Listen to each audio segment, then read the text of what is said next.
Welcome back to another episode of the Boro4Boro podcast, where we take a bite out of the Big Apple real estate scene. Today is an extra special episode because we are going to dive into some amazing topics around zoning in New York, both the history, present day, and what it could look like in the future. But just to recalibrate you with who we are, I'm one of your hosts, Matt Wynter. Scottie Cabrera. Traci Byers. And Isaiah Ajala. And to help us with this conversation, because we are going to go deep, we brought what I think is one of the best follows on all of social media, Urbanist Ariel, who he has some of the coolest videos that he's going to talk a little bit more about to give you an idea of who he is. But then I can't wait to have this conversation with him to learn a lot more about New York City's history and where he thinks we're going from a zoning standpoint. Awesome. I think we should clap it up. Clap it up. Yes. So Ariel, thank you first and foremost for joining us. Mm-hmm. But tell us and everyone at home a little bit more about yourself. Yeah, of course. I've been a content creator for 10 years at this point, and I cover the intersection between history and urbanism. So basically the secrets of cities and how they work. And I do short form content on all the platforms. I also do documentaries and vlogs.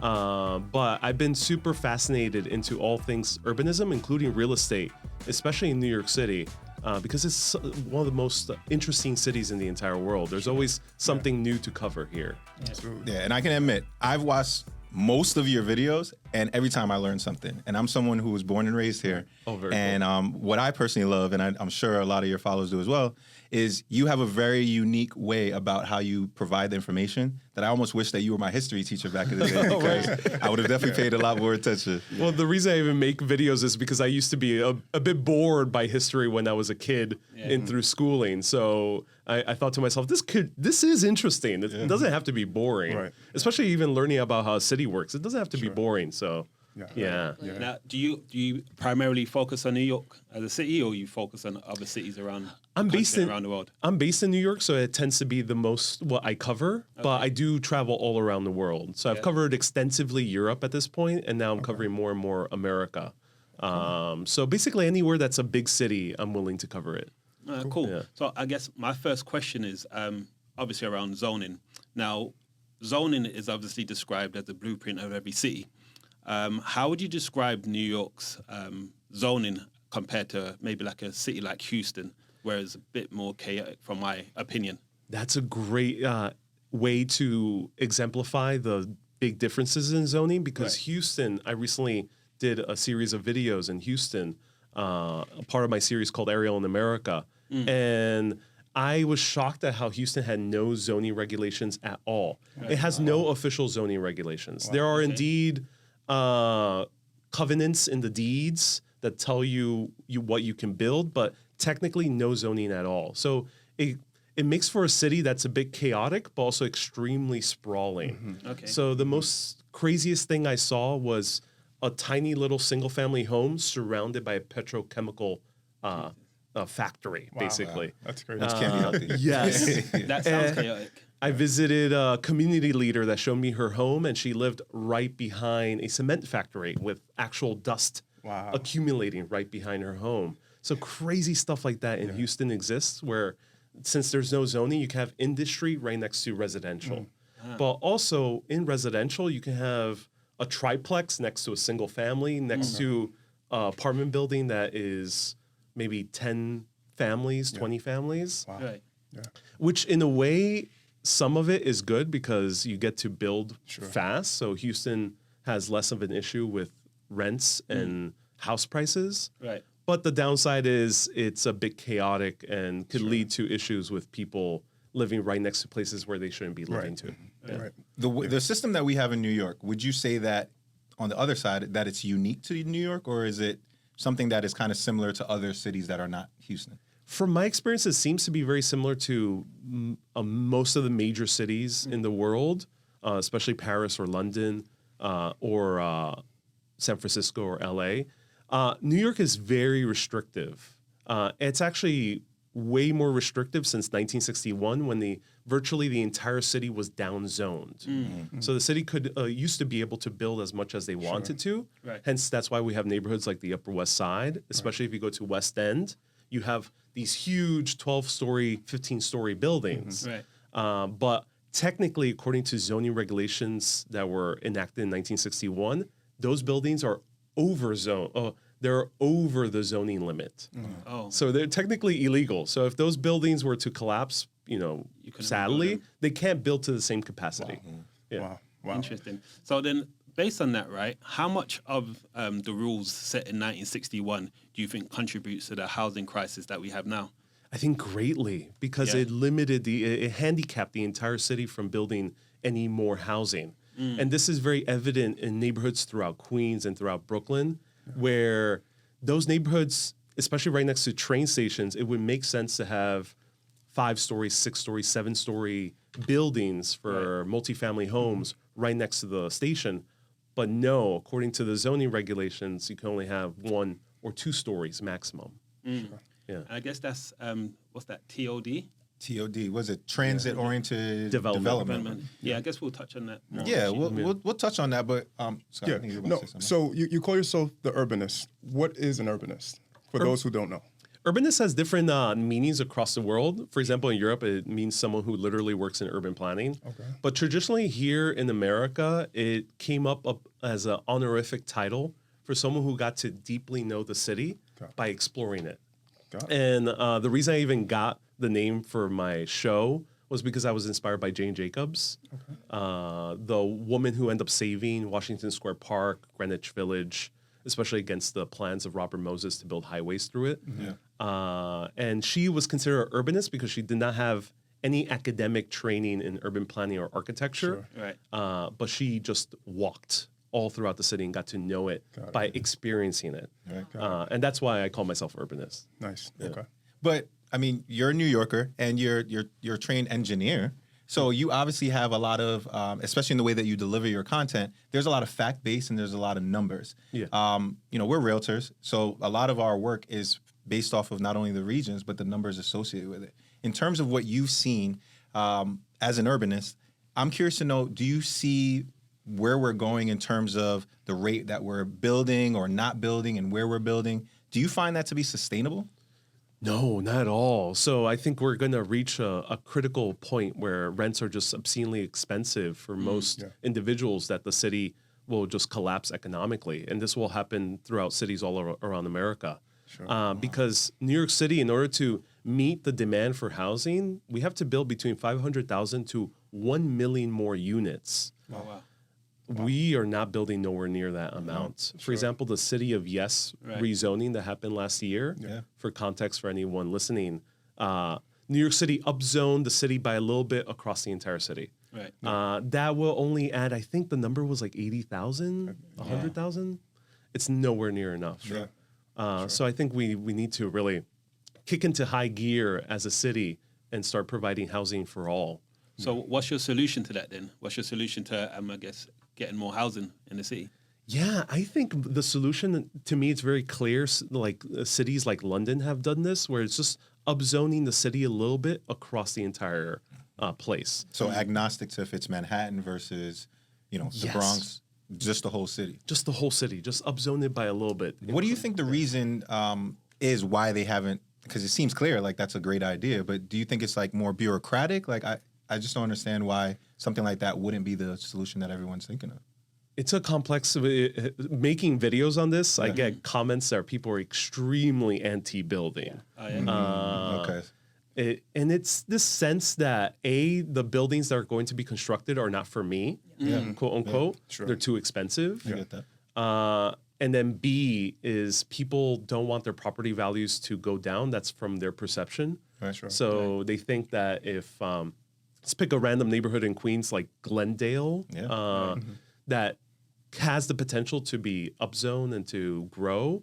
The people who live there don't want that because they think, if there's a 20-story multifamily apartment building right next to me, my house value is going to go way down, and now it's going to be a crowded neighborhood. Yeah. So I think there's a lot of resistance on those two fronts. That makes sense. I mean, I personally live in Long Island City, and the building that I live in didn't exist 15 years ago. And a lot of the area, of course, where I live, it didn't exist or even look the way that it did. And obviously with rezoning and those types of things, it changed it, and now we have the Long Island City that we know that's thriving from a real estate standpoint. But I would imagine that a lot of the pushback that you're talking about, at some point in time, I'm sure the residents were pushing back because they feared what now exists as Long Island City. Yeah, but also the pros to it is the mixed use, right? So all of those new buildings in Long Island City all have commercial spaces, which brings jobs, which brings, fun, entertainment for people, food halls and things like that. So those are, I would say, the pros, right? Oh, yeah. That's the pro of building more in New York City. We live in the city for good reason. It's supposed to be vibrant. There's supposed to be a lot of commercial space for people to set up their own small businesses. Right. You should be able to walk to most businesses from your home. That's the point of a major city. Otherwise, you can live in the suburbs. Right. But one big issue actually is rent control. So rent stabilization laws in New York City actually de-incentivize developers from building middle class and lower income housing. Right.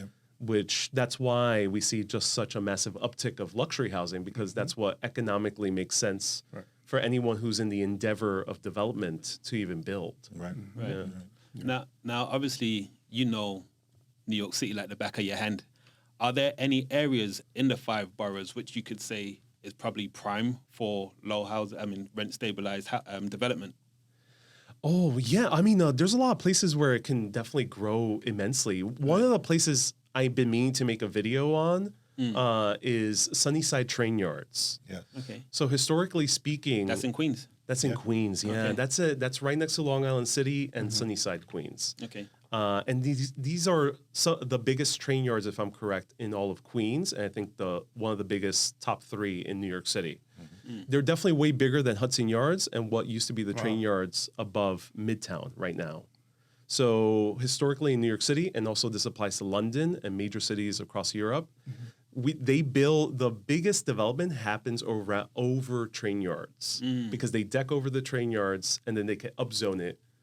And then you're not displacing people in the neighborhoods because you're not replacing single-family homes with huge buildings. Right. So there in that area, it's primed for it because it's massive train yards. It will be extremely expensive, but if you deck over those train yards, suddenly you have massive amounts of land. You can fit. I think the lower estimate was 100K homes, but I think with good density, it could easily be more than that. Yeah, and it's already in close proximity to where a lot of development's already taking place in Long Island City. So it's not going to be abnormal to see it just expanding a little bit more down there. Well, the key for that place, which I think anyone who is smart in real estate and is playing the very long game, not the 10-year long game, but the 50-year long game, will buy in that area because that is the only place that can feasibly become the transit hub for the New York City metropolitan area. Why is that? Because of the size and the Because of the landmass? size, you can connect Amtrak, New Jersey Transit, Long Island Railroad, the subway, and all the bus networks right there. It's not feasible in Manhattan because Penn Station and Grand Central are still very separated. Right. They're hard to expand, both of them, extremely expensive. And also you can't really connect them aside from the shuttle train service, which doesn't even service both of them. Right. So it's not feasible to make Manhattan a transit hub, which New York City will need at some point. Right. And that breaking point is going to come very soon. So if I'm hearing you right, and correct me if I'm wrong, Queens has the most upside long term because it has the most landmass, which then makes it the best place to buy if you're looking, right? That's what I heard. Well, from what I heard quite clearly. You said in 50 years. No, something's in the air. I see it. No, in 50 years. Unless you want to wait for your return in 50 years' time, then go ahead, right? Yeah, exactly. My estimation is that area, Sunnyside Train Yards, will become the next Midtown in 50 years. Okay. It'll be bigger than what Manhattan is today. Oh, so that's a great scoop for developers then. Yeah, absolutely. Yeah. So all the surrounding neighborhoods, Long Island City, Greenpoint, the areas around Newtown Creek, Woodside. Astoria, Woodside, are, I think, in my estimation, 50 years from now, it's going to be some of the most expensive real estate in all New York City. And y'all have heard me on this podcast talk about Woodside. I tell a lot of clients today, maybe we're not talking 50 years down the line, but I've gone on record where I'm like, look, if you want to buy something and you want to be able to get a low or at least relatively low buy-in now, that's going to have a lot of upside. I believe in Woodside and, to your point, Sunnyside, which is right next to it, for similar reasons. But to hear an urbanist say it, I mean, guys. Hey. Drop mic. Mic drop. Exactly. But no. In all seriousness, this has been a great conversation so far. I think what we can do right now is just take a quick break. And then when we come back, we want to dive a little bit into some of the other boroughs to understand more about what's going on there, because this is being recorded right after some pretty big news that's happened in New York City regarding casinos. So I would love to get your perspective on that when we come back. But for those of you listening or watching at home, here's a quick word from our sponsor, Boro4Boro, and we will see you right back here soon. From residential and commercial closings to litigation, Boro4Boro is your full-service real estate law firm. We blend big firm knowledge with boutique-level attention, delivering outcomes that exceed every expectation. Contact us at boro4boro.com.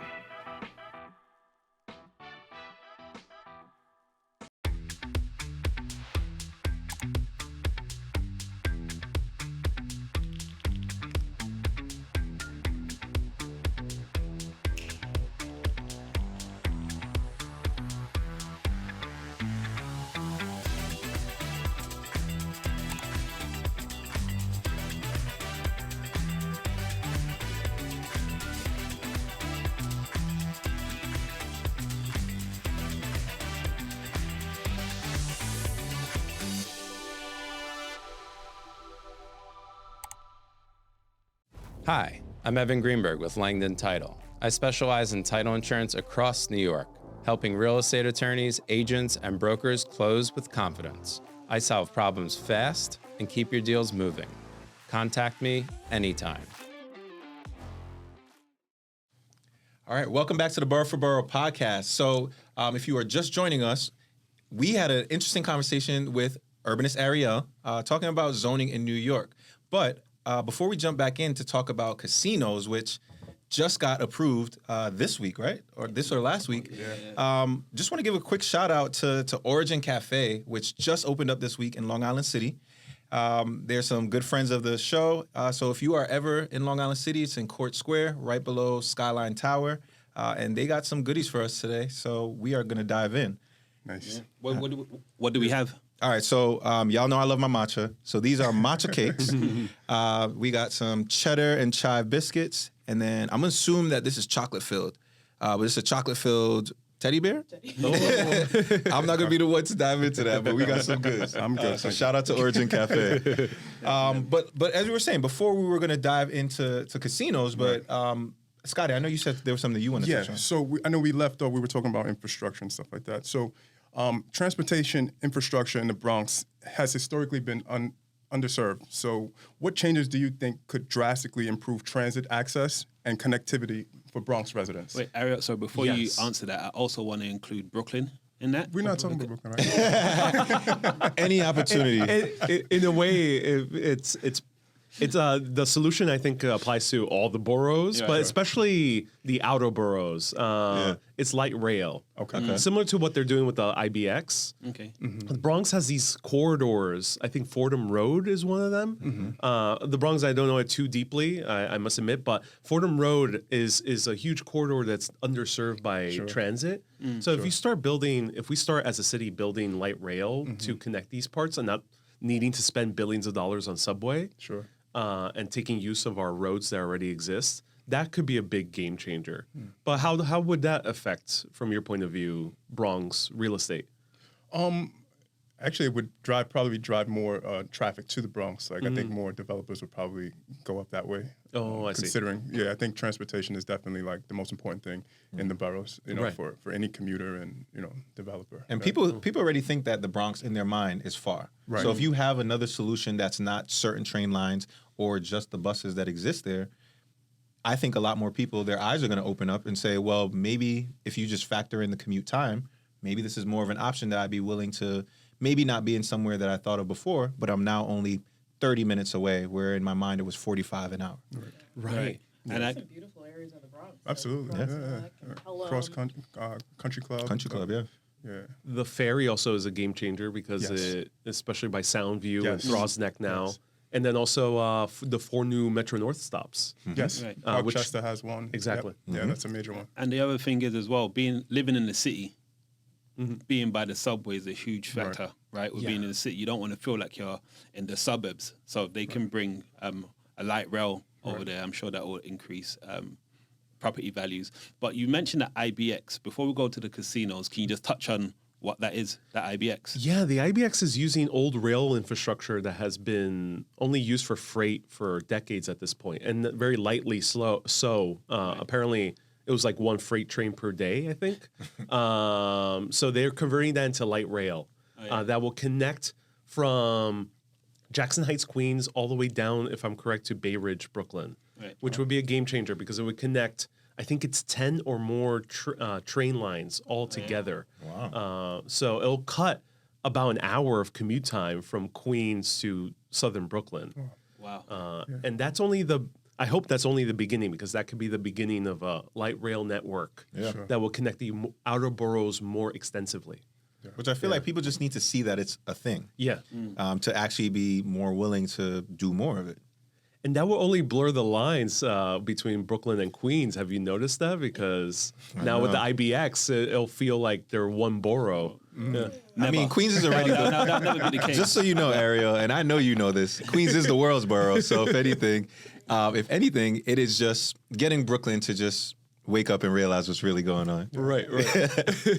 But no, just so we were going to talk about casinos because for those of you who aren't aware, there were a bunch on the ballot in this past election in terms of new approvals to have casinos, licensed casinos, in certain parts of the city. If I remember correctly, there were some that were proposed in Manhattan. They were proposed in the Bronx, Queens. And if I remember correctly, it's 4 that were approved. Is that right?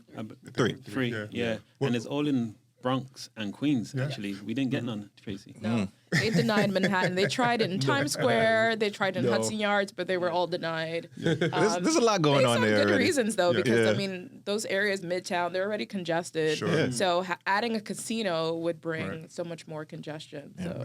Actually, one question. Do you think it will have negatively affected real estate prices if a casino were to be built in Hudson Yards? That, I think it would benefit both. On both sides, because you're bringing in more jobs, more people, so that always helps with real estate. But I think the negative effects would be the congestion, the gambling, and the problems that could arise. So that's the negative side of it. But I think on both ends, it would benefit real estate either way. Yeah. I mean, it's still New York and it's still Manhattan. So I agree with you, Tracy, because I think there may be either initially or sometime down the line, it may balance itself out. But I think it would have been a net positive if it was done thoughtfully, because people still want to come to New York, whether it's just to visit, whether it's just to live. It's always going to be a destination. So if you have something in Manhattan, it's going to be a boom one way or another, in my opinion. Yeah, I feel like a casino in Hudson Yards would have impacted real estate value positively, as in like real estate values going up, because I think it will be based on the kind of clientele that you'll be attracting. And from my opinion, looking at Hudson Yards now, you're going to get high net worth individuals over there, as opposed to like a casino where it's kind of like dark, dingy. I think if you were to bring that kind of casino, That's right. Yeah, casinos can vary. Yeah. It could be either Reno or Las Vegas. I like the city. Exactly. But would love to get your thoughts on it. Yeah. Of course, yeah. I actually am posting a video today about the Metropolitan Park, which is one of the casinos that's going to be built in the former parking lot of Citi Fields. And that, from what I researched, that would be a game changer for Queens, because right now there's a big cavity between Corona, Queens and Jackson Heights and Flushing, Queens, which is rapidly growing. And you have to cross through these massive amounts of parking lots, which are empty, desolate, and also it's not very pleasant. Right. But that will actually provide basically an easy thoroughfare between those two areas of Queens. Because there'll be park space, bike lanes, and they're remaking all these train stations along the Citi Field area. So yeah, I think it will be a game changer. Also, along with the new Willets Point neighborhood, it's going to allow a lot more real estate to that area of Queens too. Definitely. Yeah, definitely. And for those who may not know where that is, it's by Citi Field, which is where the Mets play. And there's already a train stop there. It's on the 7 line. So in terms of accessibility, it's just, to Ariel's point, it's just going to be more accessible because of more train lines being added and an actual neighborhood being built around that for residential. Sort of like a hub. It'll be a hub, yeah. And it also connects the Long Island Railroad and potentially in the future New York City Ferry as well. Another win for Queens, man. Yeah. Queens. Queens is a spot. But it's not just Queens, though, right? There's another casino that was approved, right? In the Bronx, but I don't know too deeply about the Bronx. Valley Links. I think I forget the square footage on it. I know it's pretty huge though. Right. Yeah. But basically, the outer boroughs are getting them, and they're in areas that, for people who were probably concerned about being in more congested areas, they're pretty far out, because even the one that's in Aqueduct in Queens, that's southeastern Queens, which is closer to the airport. Not inaccessible, but it's also not in the mix that people feel like it's just going to be a quality of life issue. Right, precisely. That's probably more just dedicated to the casino aspect. Yeah. Because the one that they're building in what would be Metropolitan Park would just be a parts of a bigger complex, including a live music venue, which Queens right now, the biggest venue for music is Colden Center, Colden Auditorium in Queens College. Yeah. Only 2,000 seats, if I'm correct. Yeah. But especially in the outer boroughs, we really don't have much venues that could compete with Madison Square Garden. No. Because Forest Hills... We is have in the a- Barclays. Yeah. right. This little Barclays thing now, called Barclays Center. which is a big deal. Compared to 2,000 seats. But, I mean, even from a zoning standpoint, I'm sure you probably have done videos where you were talking about when that was being proposed. Yeah. And now look at it. Now it's something that we all know well. We've all probably gone to some kind of event there. But that has really transformed downtown Brooklyn in a positive way, I would say. But I'm sure a lot of people still may have their feelings on it. Yeah, well, the interesting thing about these projects is that luckily they're in places where there's not already development. There's not that many people living in the parking lot of Citi Field. Right. And the surrounding areas. Right. And the same thing with the Bronx, I assume, is very similar case. Right. It's ironic you speak about the Barclays, because I think when that was proposed, I wasn't living in New York at that time. Yeah. But not too far from the Barclays now, you have Atlantic Avenue, where they have the Atlantic Avenue mixed plan, right? Where they've proposed 4,000 new homes, right? Now, from your opinion, there's this affordability issue and housing shortage, but I never see the correlation between affordability and housing shortage, because I feel like everything is luxury now. I haven't seen one new development, me personally, that's affordable for most New Yorkers. Right. What's your opinion on the Atlantic Avenue development? Do you think that's actually going to bring about affordable housing? It's not a clear-cut issue. It's deeply nuanced. But one of the big things is we are not meeting the demand for all types of housing, from lowest of income to the highest of income. Right. And that's the problem. The highest of income also there's not enough demand. There's too much demand. So that's why there's an incentive on developers to build mostly luxury, at least at first, Right. in order to meet that demand. For Atlantic Avenue, from my perspective, it seems like a very good bet, because if you concentrate high-rise luxury buildings around this avenue, it will reduce the rent pressure on the surrounding neighborhoods that are more family-oriented and people who have been living there for generations. Right. Because if someone comes from another state or another country and is making $300K because they're a software developer, they won't be looking at the small two-story home. They'll be looking at the studio that's $5,000 per month. Yeah. Right.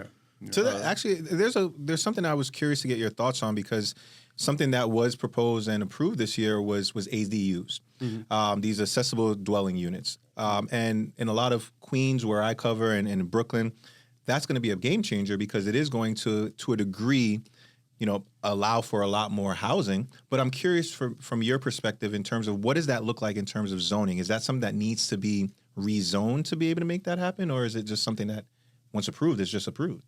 Apparently, it's already happened with City of Yes. Yeah. So ADUs are being allowed in huge parts of the city. Okay. Have you encountered that when selling real estate in these boroughs? Yes, Yeah. but if we're being real, the majority of these places already were occupying. So now it's just more legal. So it's just- illegal tenants. I mean, like illegal units. Yeah. Sorry, like basements and things of that nature. Yeah. Which I agree with you, Matt, on one thing. This will be a game changer. ADUs will be a game changer, especially from an affordability standpoint. I think it will be huge for a lot of homeowners and in the outer boroughs. Right, because while Manhattan doesn't have any alleyways, Queens does, and then parts of Brooklyn, if I'm correct, do have alleyways. Yeah, they do. Yeah, like Flatbush and Yeah. like the lower parts of Brooklyn. Bay Ridge, Crown Heights. Yeah, exactly. So if those alleyways can be reused for housing, Yeah. that would add so much more housing stock throughout the city. It'll increase the property values of the people who own these lots because suddenly they no longer is a 1 unit or 2 unit or 3 unit. Now they can have another unit Right. or 2 units because they can build they can convert their 2-story garage into 2 units. So yeah, I think it would be a very big game changer. I haven't seen anyone really talk about it. Also, it'll be a little bit weird because these alleyways are not technically streets or roads. Right. So suddenly New York City has to add a lot more streets and roads. Yeah. Yeah. But I've seen the cities like London really be able to do this well, where you go to an address and the address is in the back. In the back. I think the issue why I haven't seen it, and probably most of us haven't seen it yet, is the cost of developing the ADU. So like you could do a garage as an ADU or basement, and I think that obviously there's regulations that need to be met, which I don't think a lot of these homeowners probably have the resources to change their basement or garage into an ADU at the moment.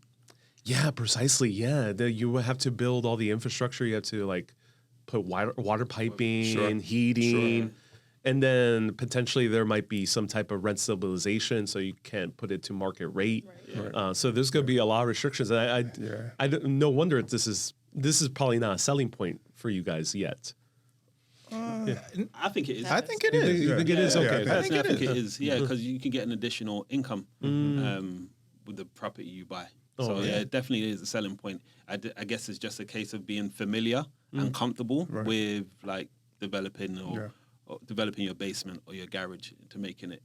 And look, the reality of like we've all talked about, from an affordability standpoint, it's a real thing in New York City. So anyone, especially someone who's in the outer boroughs who has a 1-family, a 2-family, they're going to be trying to figure out ways to be able to make a little bit more cash flow anyway. So if this is an opportunity to be able to do that, that's where we come in as the experts to be able to say, here's a way that you can not only legally do this, but here's the upside in terms of an actual dollar amount that you can potentially charge in rent. Right. And it's a win-win for everybody. Ariel, you've been amazing, and we've learned so much, and we enjoyed this conversation. Where can we find you, or where can everyone else find you? Yeah, of course. You can find me on all the platforms, Urbanist Ariel, and on LinkedIn, Ariel Viera, and I post everywhere, YouTube, Instagram, Facebook, TikTok.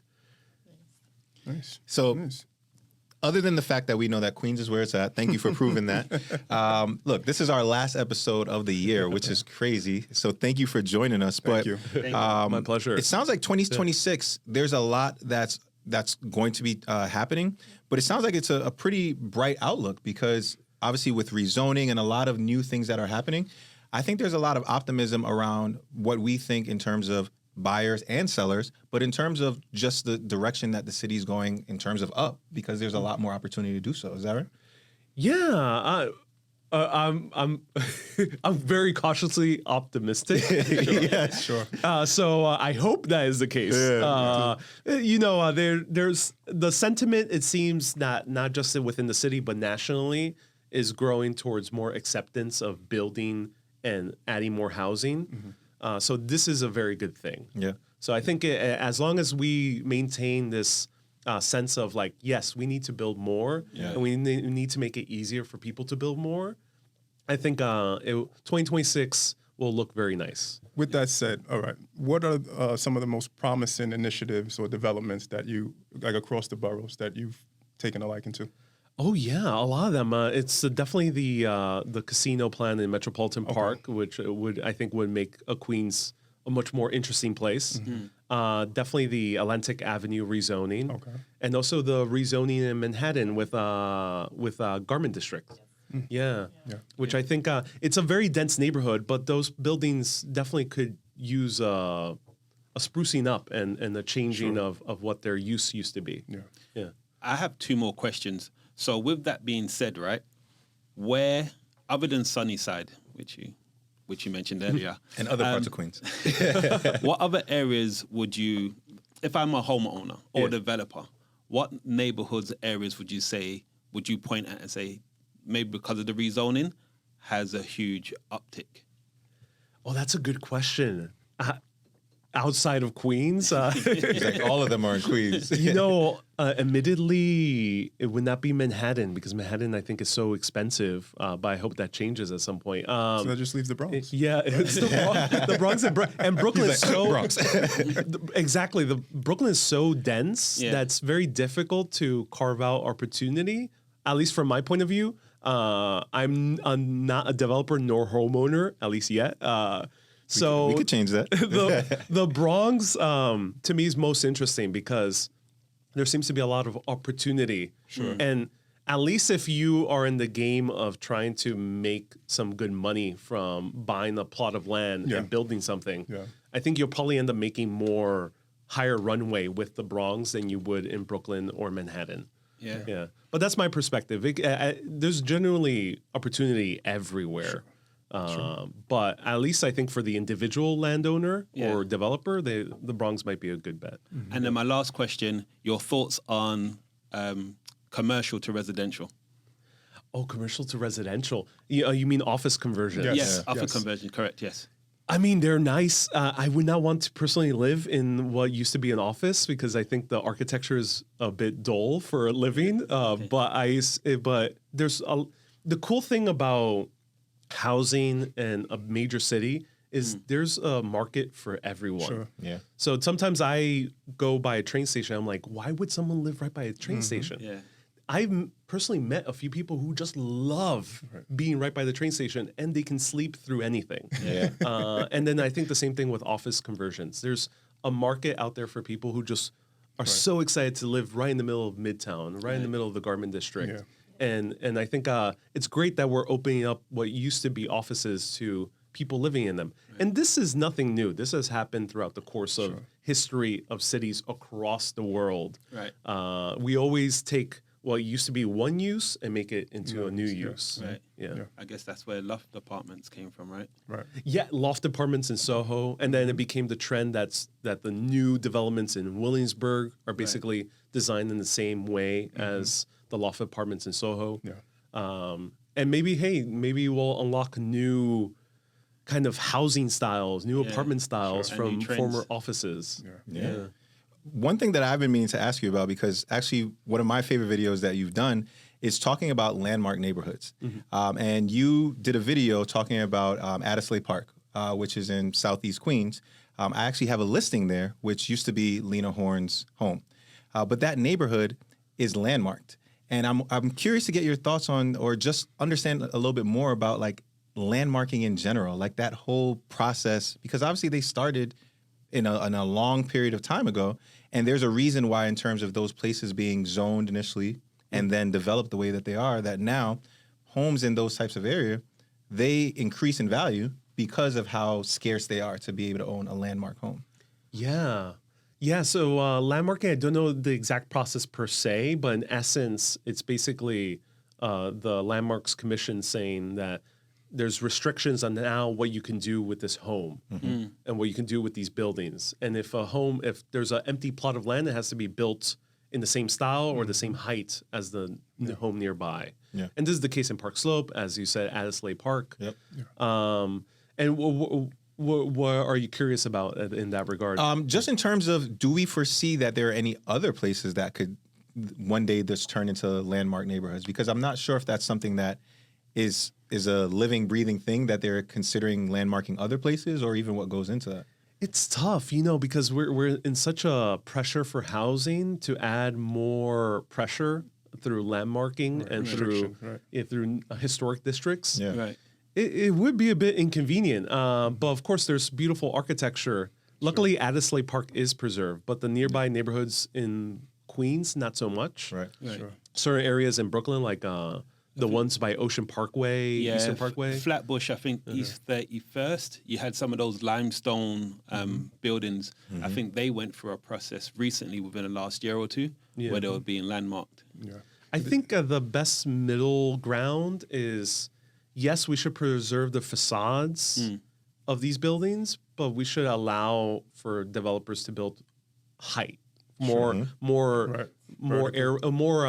stories above these buildings. Yeah. This has happened in a few places in Brooklyn, but and this happening in a city like Paris. So of course. I think that would be nice. I think that's a nice middle ground. Yeah, because I mean, just in terms of from what we do, there's people who are flocking for those things. They want those unique homes, but obviously there's a price tag with it. So if you're able to find some middle ground where you could potentially add more stock of them, but in a thoughtful way that it can go up as opposed to restricting them even being created, there's a way to be able to get something for everyone.